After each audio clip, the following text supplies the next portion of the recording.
Hi, I'm Ted Simons. Welcome to this Arizona PBS special AZ Votes Forum, Trust and Technology. Now, voting may not be top of mind at the moment, but the 2026 primary and general elections are less than a year away, and preparations are in full swing. Arizonans expect their elections to be safe and secure, but how can government officials ensure election integrity amid heightened political division and disinformation? And as artificial intelligence increasingly permeates our lives, can AI tools and technology be used safely to make the election process more efficient? We're going to look into those questions in this Arizona PBS special presentation produced in partnership with the Arizona State University Mechanics of Democracy Lab. Joining us now for the first of our two panels, Dana Lewis, recorder for Pinal County, Eslier Musta, the Elections Director and Assistant County Manager for Coconino County, Bill Gates, Director of the ASU Mechanics of Democracy Lab, and the former Chair of the Maricopa County Board of Supervisors, and David Becker, Executive Director and founder of the Center for Election Innovation and Research. Thank you all for being here. It's good to have you. Looking forward to this discussion. And Bill, we're going to start with you. Much of what we're going to talk about reflects a changing environment in terms of elections. From where you sit, from where you sat, how much change is going on? Well, I think that you're seeing part of an evolution that's been going on throughout the past few years here in Arizona and really across the country, but particularly in Arizona, elections officials are under a microscope. People are watching everything that's being done, and elections officials have responded by swinging the doors open with providing even more transparency. So to me, that's the biggest difference, is that people are watching every piece of the process, and I think that's good for elections officials, and it's good for our democracy. Dana, are you seeing that as a county recorder? Absolutely, Ted. I think from where we were just a few years ago and to where the progress in elections is going, it's energizing, it's inspiring, and lucky to be blessed with such a great team. But being under a microscope brings some challenges, doesn't it? I like to err on the side of happiness and positivity, but you're right. We're constantly under a microscope. We have audit trails, we train our staff, but still, there's a human factor to everything that we do, and people dismiss that. Eslier, what are you seeing as far as the way things were and the way things are, and how people want to see them to be in the future? Well, we are seeing very similar demands on election officials across the board. I want to point out that being the second largest county in the country, we have some challenges and some opportunities that are very different than the more urban parts of the state, but we are doing the same basic principles, and we're doing those basic principles in accordance with the law and bringing a lot of transparency and making sure that everybody that participates in the election process understands fully what those standards are, and we are collaborating with everyone to make sure that they understand, and then that we follow through with all of them. And David, you kind of have a wide-angle view of all this. What do you see? Well, I think the more things change, the more they stay the same in many ways. I mean, from the voters' perspective here in Arizona and really nationwide, they're going to experience something very similar to what they've experienced in past elections. They're going to be voting on paper ballots here in Arizona, as they do throughout the nation. 98% of all ballots are paper ballots, which are auditable, verifiable, recountable. There are audits that are going to be conducted to confirm that the technology counted the votes accurately, and that's going to be a transparent process. Voters here in Arizona have an easy time registering to vote. There's online voter registration. Arizona was the very first state to implement online voter registration in 2002. It is easy to cast a ballot in Arizona. It's easy to vote early if voters choose to, as most Arizonans do, and it's easy to vote on Election Day if they choose to. And that's actually very consistent with the rest of the nation as well, where 47 states allow early voting in some form. So a lot of people, what we're seeing a trend is more and more people casting their ballots early. Bill, much of what is discussed regarding elections comes out of the Elections Procedures Manual. Boy, do we talk about that a lot. What is that manual? What is it designed to do, and what does it accomplish? Yeah, so this is designed to it's not actually law, but it has the force of law, as has been established and reestablished by the Arizona Supreme Court. So this sort of fills the gaps in where the law is silent on certain things. And it's a document that's put together by the Arizona Secretary of State, of course, in collaboration with county elections officials. And then it then puts in place how we're supposed to be running elections in Arizona, and it's fundamental, especially given the close elections that we have here in Arizona. It's good to have that map, that roadmap on how elections are to be run. And Dana, how does it help make for good elections? Oh, absolutely. Statute is by legislators and lawyers, and so most election officials are neither. So the Elections Procedure Manual does give us a blueprint about what next steps are, diving into simple things like recall elections or initiatives. Those are difficult things that even in Title 19 are difficult to understand sometimes. So we're able to utilize the EPM as an assistive tool. Yeah, actually, it seems like, though, there's always a little bit of controversy, a little bit of question, a little fussing and fighting over the elections manual. Why is that? Well, definitely, the Election Procedure Manual has gotten a lot of attention, but I think one of the biggest things that it does, it allows counties to adjust and according to the needs of each of the community. Like I said earlier, that like urban areas have a different set of challenges. The EPM allows for the flexibility to interpret within under the same Arizona Revised Statute to interpret like procedures and processes that make sense for smaller communities. We have a polling location at the bottom of the Grand Canyon. It's a 200-person precinct that we have to hold elections there. That whole experience running an election at that precinct is significantly very different from an urban area where you have the technology access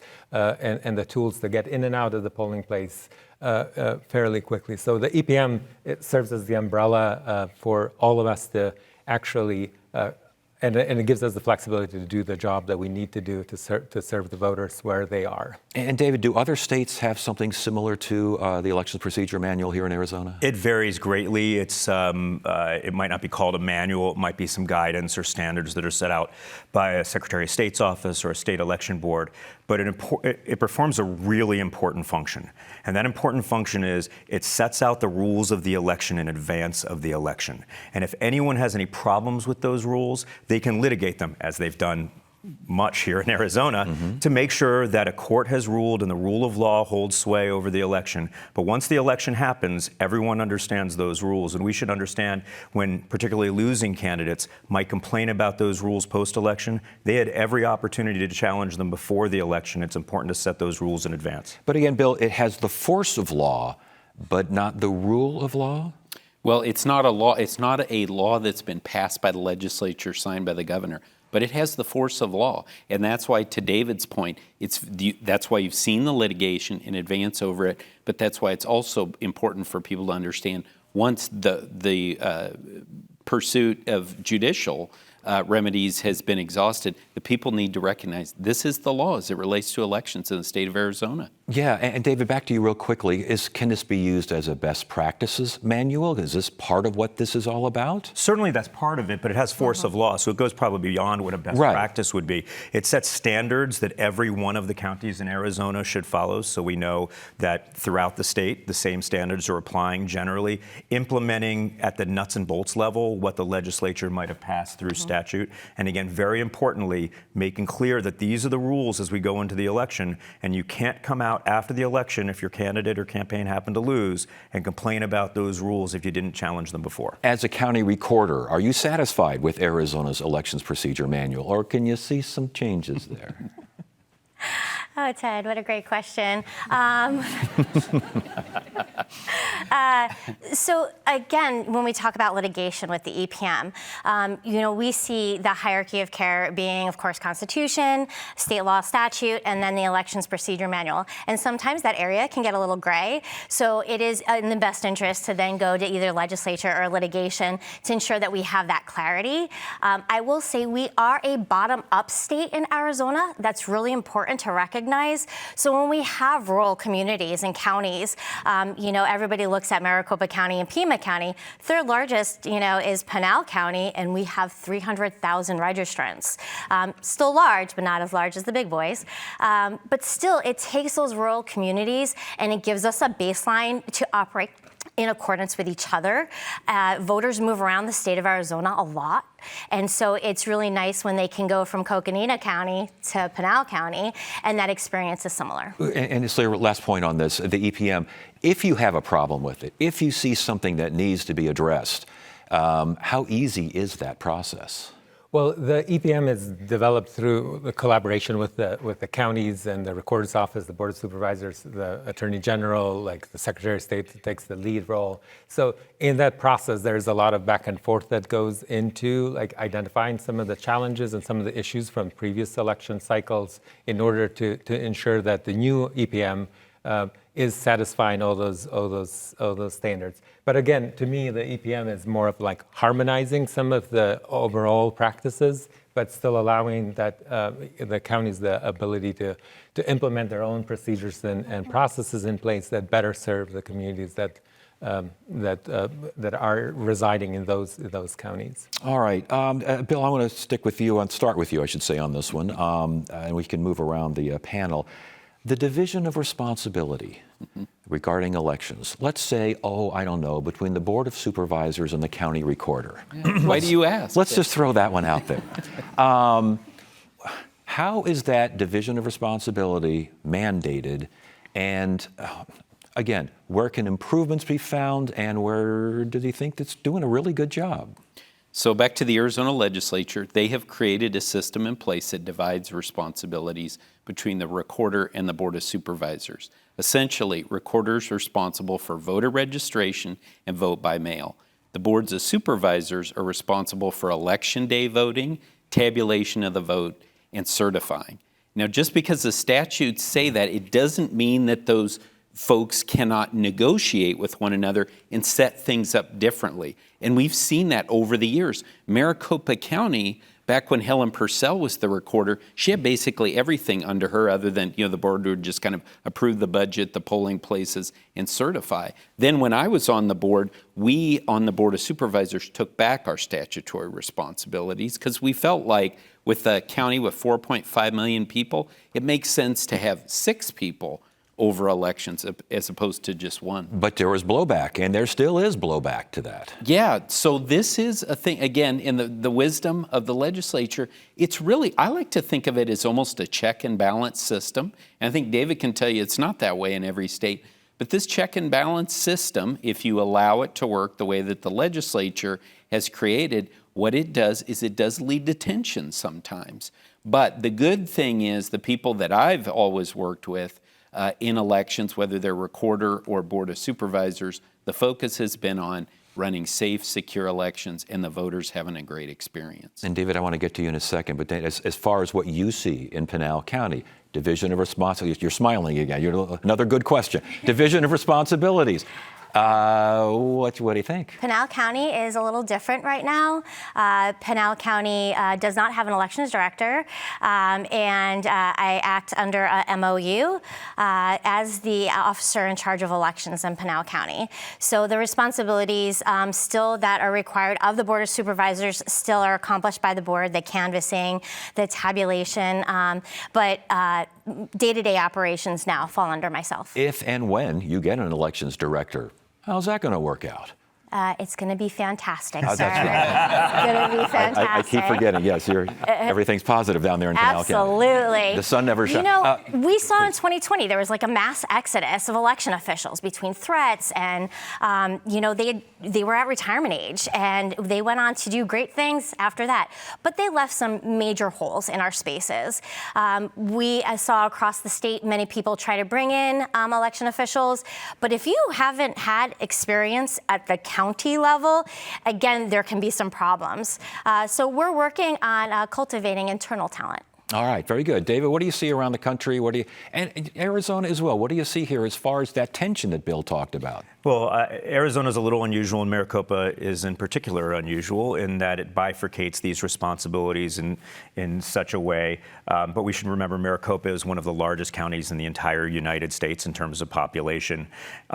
We've heard criticism of the relative responsibilities from Republicans when a Democrat was in one office and from Democrats when a Republican is in an office. I think one of the things I look at is regardless of whether a Republican or Democrat is controlling one of the two offices, for instance, in Maricopa County, decentralization tends to be a strength of our system overall in the United States. It's one of the things that makes our system so resilient against fraud or cyber attacks or even large mistakes. It's a way of double checking different entities who might control parts of the process. It encourages transparency. So these are the kinds of things Arizonans in particular should take a great deal of pride in and know when they're going. The supervisors are looking over the recorder's shoulder. The recorder is looking over the supervisor's shoulder. Hopefully they'll come together with a very clear understanding of relative responsibilities. But those are the kinds of things that lead to confidence in the election. They lead to confidence, but as Bill mentioned, when Helen Purcell was running the recorder's office in Maricopa County, we didn't have these kinds of forums. These kinds of things didn't happen, and that was centralization. You're saying decentralization, though, allows for X to guard Y and decentralization is such a strength of the system. And going back to when Helen Purcell was recorder, that was a time where election officials were largely anonymous. People didn't know what they did. I mean, you would have a hard time at a party describing what you did on a day-to-day basis. Now we see election officials in Arizona nationwide often not only known very well, but sometimes targeted for abuse and harassment based on perceptions of their work. So I think right now we're living in a very different time, and the more that we can create transparency and checks and balances in the process, as Arizona has, the better we're going to be in terms of confidence. Etzler, decentralization or centralization? Where do you stand? What do you think? I definitely think that decentralization and the autonomy that exists is a good positive thing because it serves as a checks and balance for the work that we do. And I think it's not uncommon, but like both the Board of Supervisors and Recorders, and in Coconino County's case, we share the same vision of providing voter accessibility and the best service and experience for voters. And we have to do it in these heightened transparency and bringing in people into the processes in a way that has not been done and has not been the case before. But that is the opportunity that we all need to rise up to and embrace in this day and age. Yeah. Bill, after this most recent election, I believe the most recent election, I believe it was, 3-day ballots were found. Ballots were found after the election.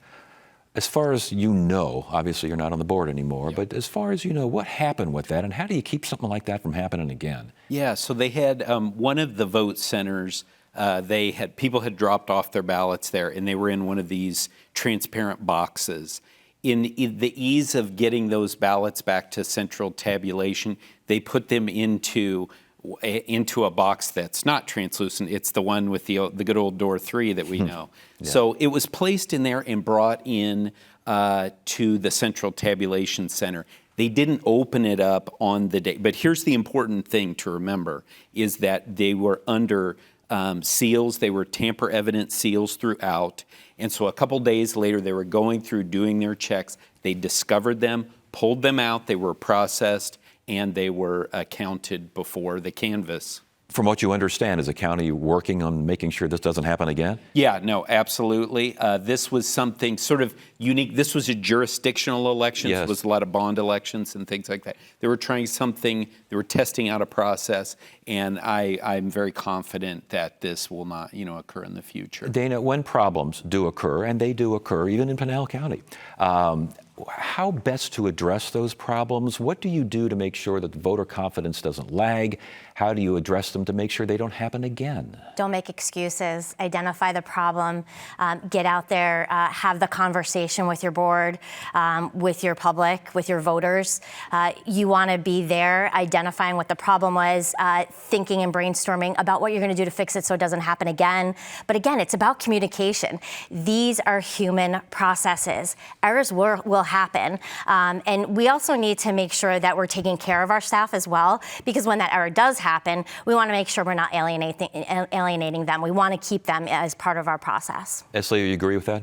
Absolutely. And I think one of the biggest things that we always talk in our county about having a great election day and a not so good election day is that there is that human error, like the equipment can malfunction, something can happen that can sidetrack and create issues and problems on election day. But it's good to understand that and parse out what's a human error and an issue that does not jeopardize the system and the outcome of the process, rather than trying to point fingers and assign blame. And I think that's the biggest thing that we've have learned to account for, to be mindful and to work as a team to address prior to these issues do happen. But again, I think the line between a great election day and a not so good one can be pretty slim and sometimes invisible. David? Yeah, I mean, I think it's a great point that there's never been a perfect election run in the United States. A major presidential election is where we have 160 million Americans doing something they don't do very often in a process run by million-plus volunteers all over the country under various standards in the different states. And there are going to be mistakes. An election system is not built to avoid or guarantee there are no mistakes. It is built to be resilient against any human error that might occur. And that's where the transparency and the decentralization and the training and the manual and everything else comes in. And that's why at the end, even if there was some error, voters can be confident that the ballots as cast by the voters were counted accurately and the right outcome was reached. All right. That said, Dana, I'm going to start with you on this one. What concerns you most about next year's elections? There's been some recent movement with things politically in the state of Arizona. There's we called them the No Labels Party. They have recently changed their name with the Secretary of State's office. I think we need to start communicating about what that process looks like now. I think them going to be called the Arizona Independent Party is going to create a huge amount of confusion for our voters. When we have open primaries where they can request a ballot if they're a nonpartisan voter, them being called independent, I think is going to create a lot of confusion for our Arizona voters.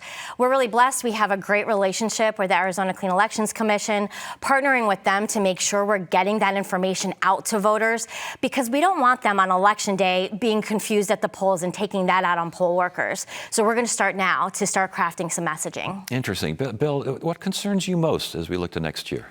Yeah, so the biggest concern for me is what role is the federal government going to play? In the 2022 and 2024 elections, federal government was a true partner, like in Maricopa County. I can speak to my personal experience. I think a lot of the other elections officials would say the same thing. So that as that relates to cybersecurity, as that relates to the physical security of voting locations, and the physical security of those workers who do it, volunteers and otherwise. So I am an optimist. I'm hoping that we're going to see them be cooperative, but that is the thing that I have my eye on, and I hope that that will work out well and we'll have a very successful election. I feel really good about the elections officials at the local, state and local level. They're ready for 2026. Esli, you're ready for 2026, and what concerns you most? What are you watching the most? Well, we are definitely taking lessons learned from the previous election cycles and honing into doing the basics very well and making sure that we are incorporating some of the legislative changes and rulings that come down from the courts.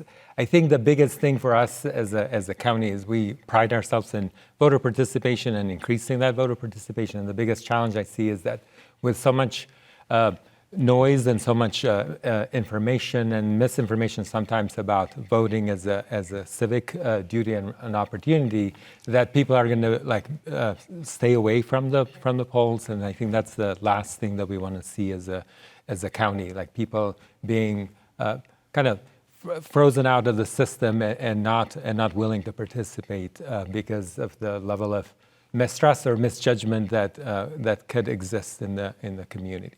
And we're really putting some effort into building those partnerships and building trust and relationships with different groups within our county.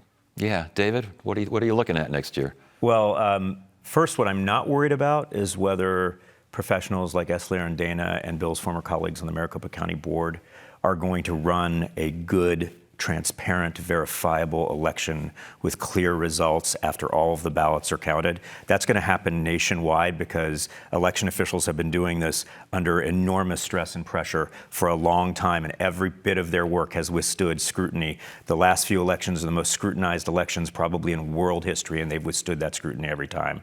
But to echo a point that Bill made, I am a little worried that we're seeing the federal government intrude upon the state's constitutional right to have authority over their own elections.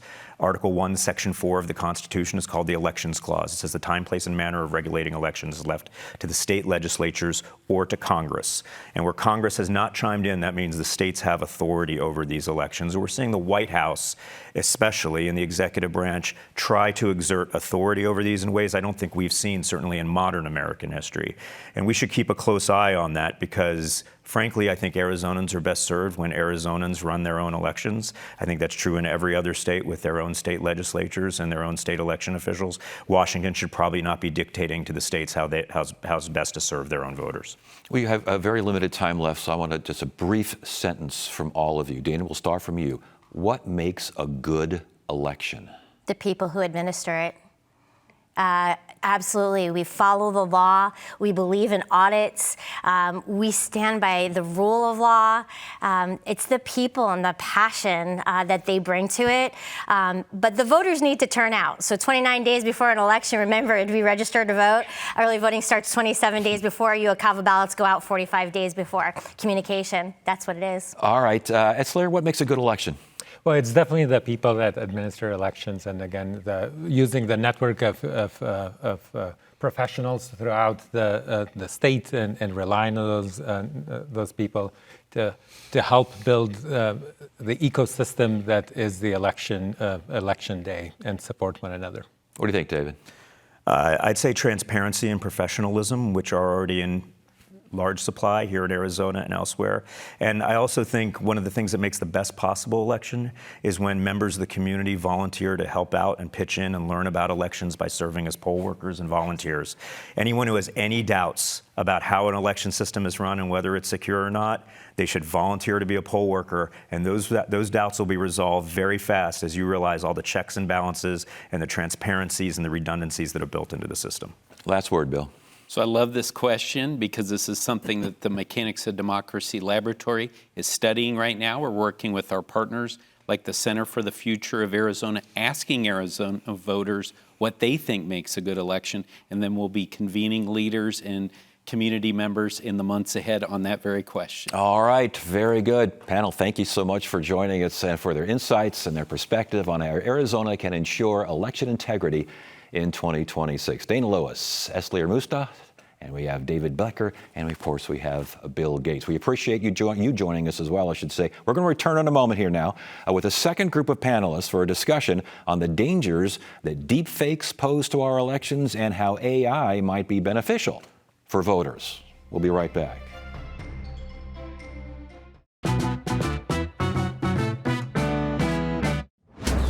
Elections for president and other high-profile offices often get the most attention, but state and local races have an even bigger impact on everyday life. Once voted into office, elected leaders are tasked with answering important questions like, will a proposed road project be prioritized for completion? Sometimes voters are asked to weigh in on these issues through ballot initiatives, which have the same legal weight as if they were passed by the legislature and signed by the governor.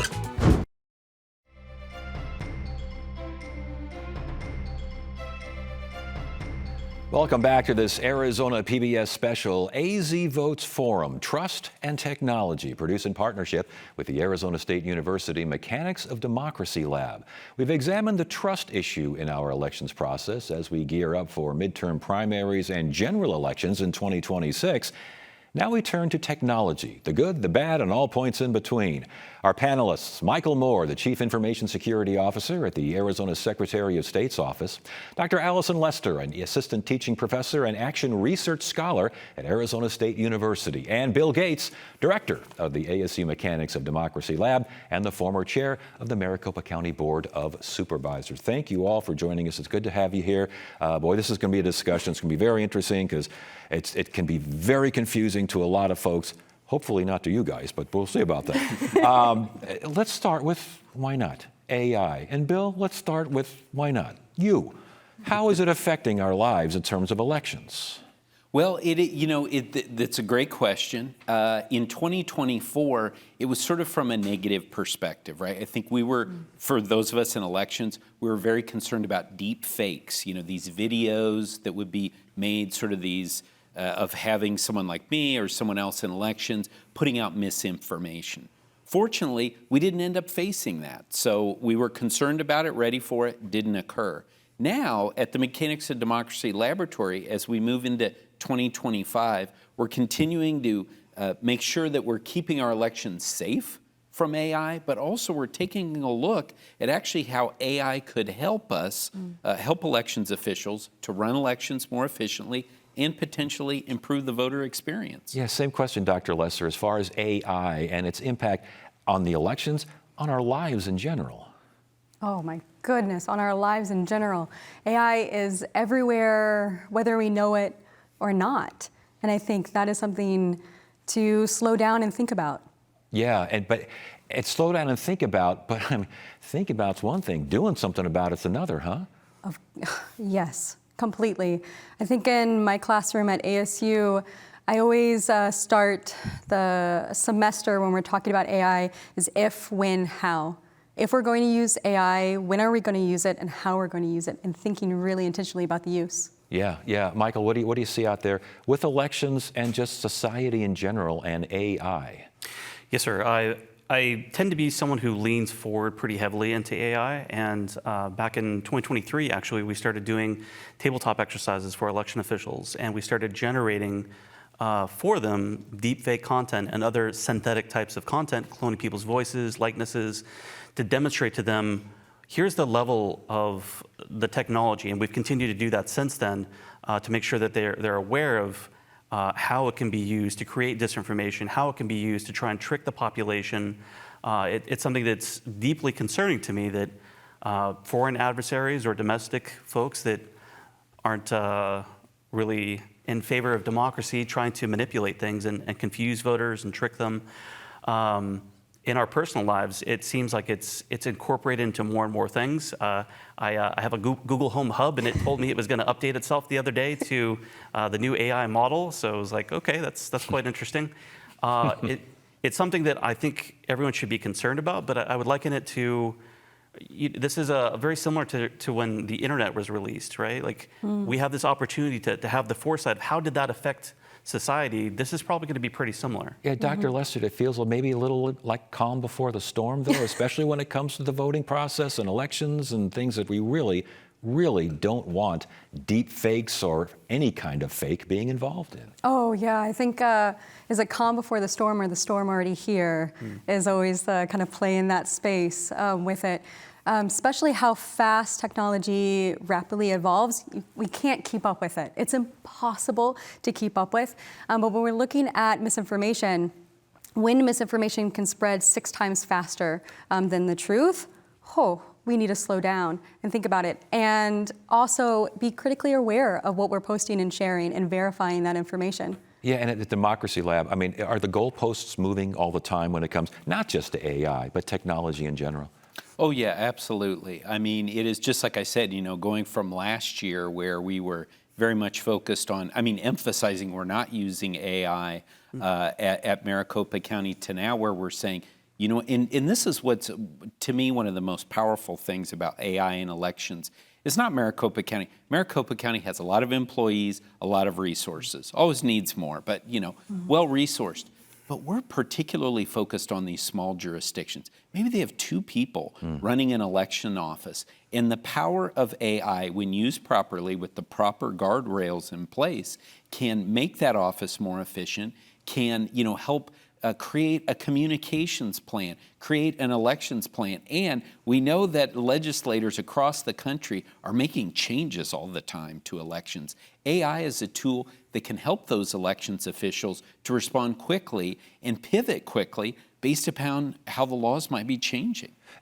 Election infrastructure in general, Michael. I mean, AI, yes, and other aspects, technological aspects of the infrastructure. I know you had a hacking threat earlier this year that was well publicized. We talked about it on the show and everything like that.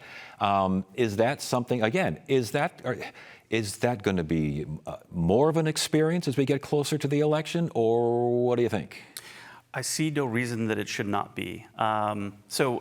As a chief information security officer, I'm also an ethical hacker or a white hat hacker. My job is to think like a bad guy, but then try to get ahead of them. And these tools enable, it's a force multiplier, it enables great good for defenders, but also great destruction capacity for adversaries.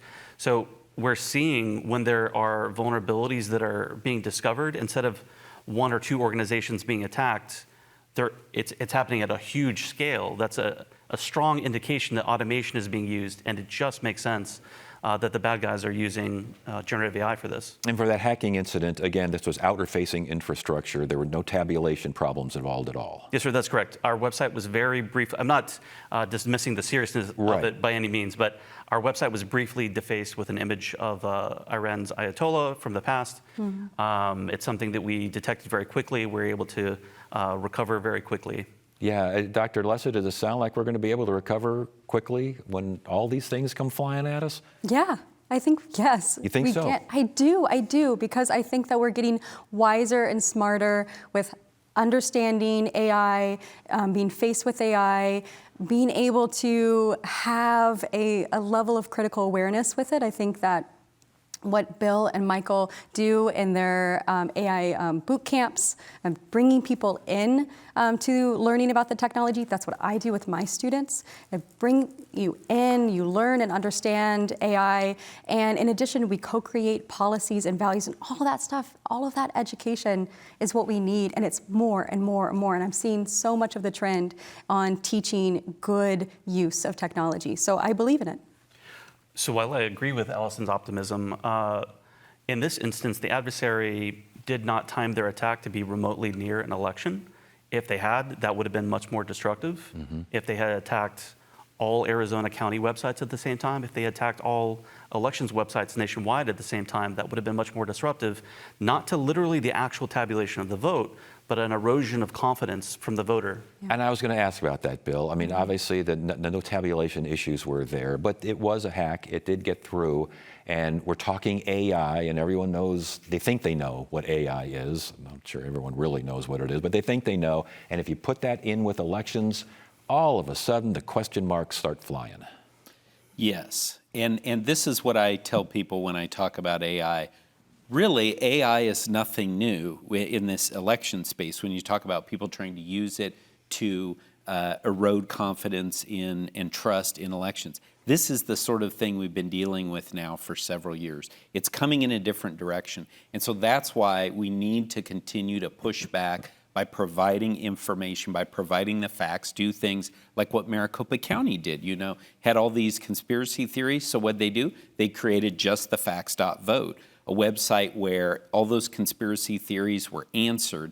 And I do see AI having that ability to quickly, let's say there's a post that's put out there and they use AI to put it on all these different platforms, spreading misinformation. Well, we can now defensively use AI to quickly, we write one post and AI can put it into all the different, whether it's LinkedIn, X, et cetera. And also translation, for example. Translation, that's a difficult area. You have to get experts in, use a lot of resources. AI is incredibly good at translating elections materials into several different languages. That's an interesting concept there, using AI to fight AI. That make sense to you? Yeah, it makes sense to me. Yeah. It does. It does, because I spent a lot of that space in thinking about, okay, AI holds great power to help us and also great power to harm us. And then how do we think really intentionally about the use with AI? And I think that when we can design tools that can combat AI and misinformation and deepfakes and educate people. To your point, Bill, of what you were saying of we designed this website, my thought when I was listening to you was, yeah, that website is good, but it's only good when we can bring people in to know about it and the awareness of it and teach it and educate people on it and also bring people in the design of it. And I think the more people are involved in understanding the technology, using the technology, helping to design the technology, that's our win. Yeah, yeah. You mentioned boot camps. Talk more about that. What's involved there? What's taught? What's experienced? And what kind of results you've seen? Yes, sir. So tomorrow is actually our first boot camp for election officials, and we're going to go hands-on keyboard with them. I've been to plenty of conferences that they tell you AI can do anything and everything, and that's plenty fine. But for me, I'm much more tactical. I want people to go hands-on, not just hear about what AI can do for them, but literally do it. So we've developed a series of exercises and bonus material to engage folks and get them to practice using AI to solve offices, solve business problems that they might experience in the office or even in their personal life. Yeah, Bill? Yeah, and we're really excited to be partnering with Arizona Secretary of State's office and also the elections group on this effort. So we've got a couple boot camps we're going to run here in Arizona. We're also going to be running one in Washington, D.C., and L.A. and Chicago. So it's really a national effort to help educate elections officials and give them the opportunity to deal with real-world scenarios. You mentioned, using AI to fight the bad parts of AI. Mike, I want to go with you on this one. Would AI, in its current form, helped with some of the disinformation that we saw 2 years ago, some of the disinformation we saw 5 years ago? I mean, let's go back in time. Let's do a science fiction thing here. Would it have been a good thing to have AI around back then? That's complicated. Because yes and no. Like it would help, but also make the problem worse, right? So people that are putting out conspiracy theories, either they're true believers or they're trying to dissuade the American population, can use these tools to better polish their message, right? If you write in all caps and have grammar errors and maybe don't even speak English, you can suddenly have a much more sophisticated, complete bit of nonsense set to trick the American voters. We can use these same tools to help research and debunk. That's actually one of the lessons that we are doing at our boot camp tomorrow. Yeah, Dr. Lesser, the idea of AI back in the day, I mean, would that have been a good thing? Obviously, we would have ramped up to it as we're ramping up to it now, so there's a variation there. But what do you think? I think back in the day, it felt slower. It felt like we had more of a pause, or maybe it even felt more insidious in the shadow. We didn't quite see it. Now it is so in our face. It's in every conversation. I was getting my nails done before I came here, and while I was getting my nails done, I was sitting and I was listening to students talking about AI in their learning in their classroom, and they're prepping for a quiz, and one was writing an exam, and it just feels like the conversations are happening all over. It's in your face, and part of that is the market, the investment, the commercialism of getting us to invest in AI, but it also, we're seeing it just come alive in a way that we haven't, and that to me is both concerning because it goes too fast, and then it also changes the situation. Well, and again, this conversation is on technology, and so far it has been dominated by AI. Is there a threat that we're becoming too dependent on AI? Yes, I think there is, and I'm not sure. It could have been Michael Moore. I'm not sure who came up with this analogy, but I think it's great. We should think of AI like a really, really smart intern. Okay. If you have AI do work and just turn it in, that's going to be a problem. Treat it like you would work from a smart intern, but still review it. You have to keep that human in the loop. So that is definitely one of my concerns. Not only that we're not thinking anymore, we're not using those critical thinking skills, but also that we're starting to lose our humanity. So these are the things that we're also focusing on as we look at AI. You want to take credit for that intern comment? I heard it from Kate Conley, former assistant director for CISA. All right. But I would add to that, like one of the kind of rules of thumbs that I'm trying to develop for recommending on AI use is don't ask it a question that you lack the expertise to know whether the answer is correct or not. You are the expert. It's not the expert. Wow, that's asking an awful lot. I mean, goodness gracious, I thought that's what AI was for. It can help you research, it can help you learn things quicker, but you need to check the citations. And if you just think you can go to this and ask a question, you have no idea, you want it to program something for you, it'll give you an answer confidently, but it's probably not necessarily going to be a correct answer. Yeah. Dr. Lesser, are we becoming too dependent on AI? This is something I think about with over-reliance and offloading our critical thinking skills to AI.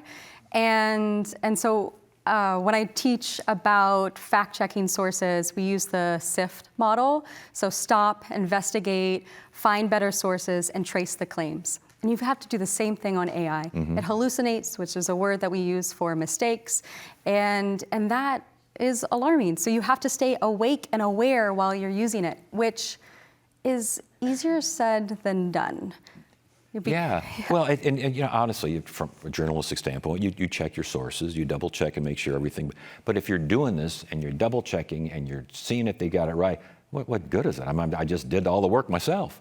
Well, let me jump in there. Yes. Because two things. One, we live in a world of information fatigue. So to say to us here and those listening, watching, that, oh, you just need to keep fact-checking, trace that claims, I'm gonna double back just a little bit, because in this age of information fatigue, it is hard to use your critical thinking skills and fact-check when you're exhausted, or us in Arizona, dehydrated and exhausted. And it takes a lot of energy. And that's that awareness piece, to understand maybe I shouldn't post and share this information if I'm not fact-checking it, or I don't have the energy to fact-check it. Yeah. Yeah, boy, good luck with that. Have you seen social media lately? I know. Digital literacy is kind of overseeing what we're talking here, kind of the roof on top of what we're talking here. How much of a concern is the state of digital literacy as we speak? Huge. One of the biggest concerns that I have. I know it's something that Dr. Lester and I have been collaborating on. And it runs across the different generations. And frankly, maybe as we go up in the generations, it becomes even more of a challenge. Every once in a while, my dad sends me a video. I'm like, Dad, that's a deep fake. Sorry. But all kidding aside, I mean, it's something that is serious, because we have people that are reaching snap conclusions, and they're making decisions as voters, as consumers, that are based on inaccurate information. So we can't. The more time I spend talking about AI and elections and looking at this issue, the more and more I feel like digital literacy is at the heart of it. Yeah, and it has to be at the heart of what you do, Michael. Agree completely. This is very similar to, I'm the information security guy, so I'm the one who's always doing user awareness training, saying, please stop clicking on that. Please have a nice long password. Please use multi-factor authentication. This is the same sort of thing. Like when you see something on the internet, especially if it creates a big emotional reaction in you, who made it? Why did they make it? What do they want you to think and feel and do? Is it even real? Yeah, and I was going to ask Dr. Lester, how do you know when you're depending too much on AI? I know, that over-reliance piece of it. It is hard. It is hard. And I, in the classroom, slow down my students. Digital literacy, I want to say, is understanding the technology that we use to access information and interpret information. And when I'm teaching it in 4 different elements. One are the mindsets I'm trying to foster. Those are the curiosity, the skepticism, the empathy, the perspective taking, the practical skills. We've been talking about that, the fact checking. What is a credible source? How do you locate those credible sources? Then it's the civic responsibility, that we have a responsibility for what we post and share in the digital space to help it remain true.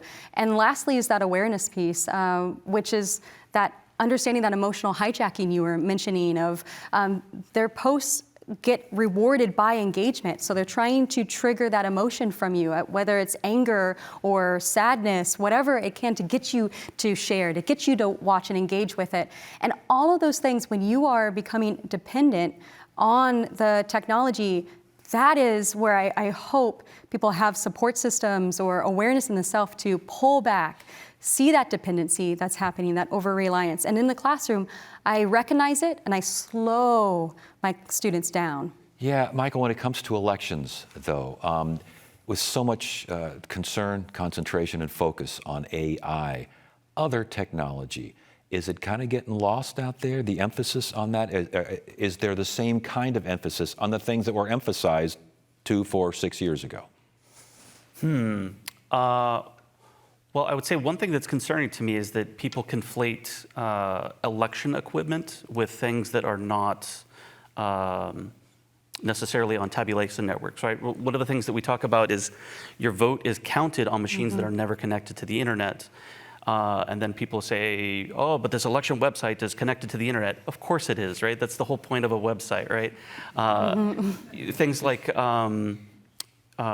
your e-poll book that helps you check in. It's not a bug, it's a feature that thing is connected to the internet, that it connects to the voter registration database and is able to determine, are you getting the right ballot printed for you? Have you already attempted to vote?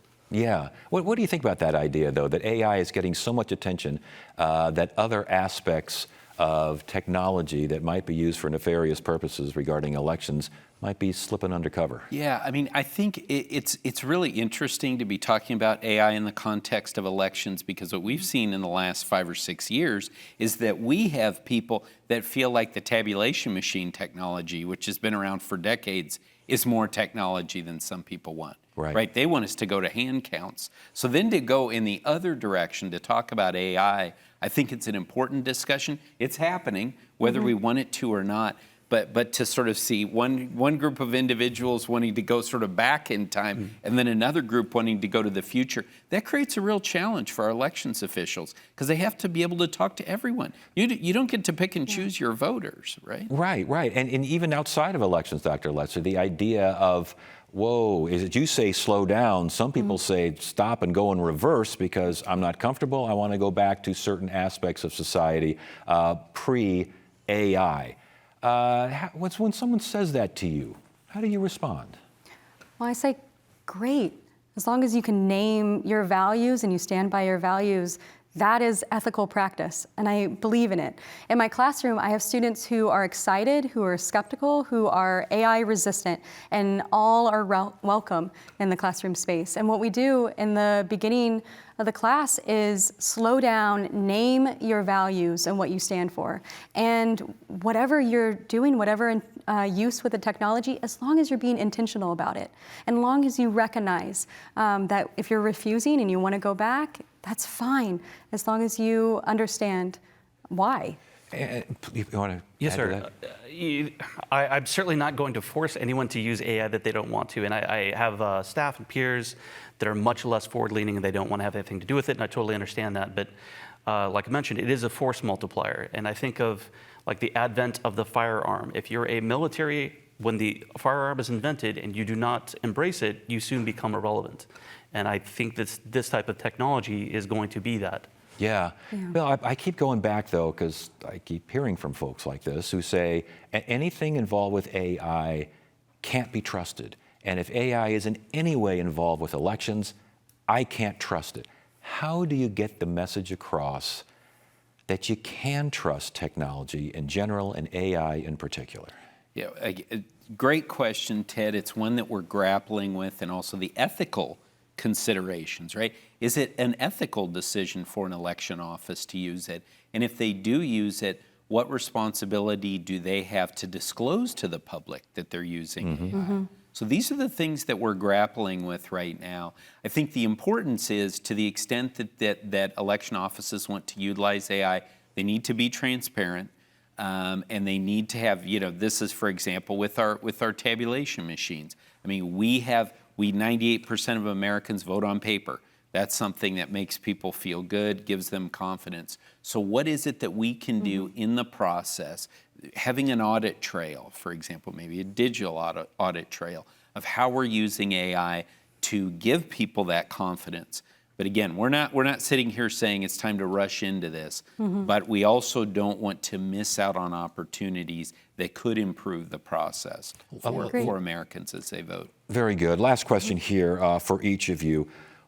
What would you like to see come out of AI in elections? And I know, Dr. Lesser, you're more of an AI person than an election person, but still, what would you like to see regarding that relationship? I would like to see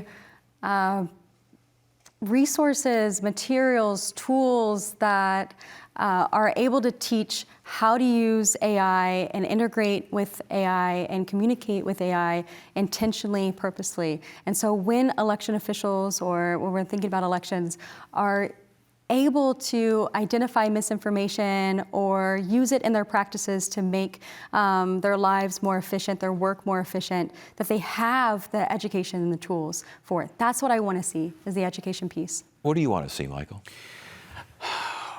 In elections, perfection is demanded, but we have elections in reality, so that's not possible. So this is another tool that can give us a level of check to make sure that we're detecting any kind of problems before they happen. For example, like ballot proofing. I think there's great applications there when election officials are designing ballots to make sure that there's been no mistakes. But you don't want to replace the humans. This is an additional control to help check. Yeah, that makes sense. What do you think, Bill? Yeah, I mean, we want AI to help bolster confidence in elections. And one of the things that has eroded confidence is when we have issues, right? Whether it's a technological issue or whether it's a timing issue, right? For example, we had in 2024, it took the ballots longer to get mailed out to folks because they were so darn long. If you remember, it was 2 cards. Yes. And so because of that, we had people calling in saying, where's my ballot? They were starting to question the election.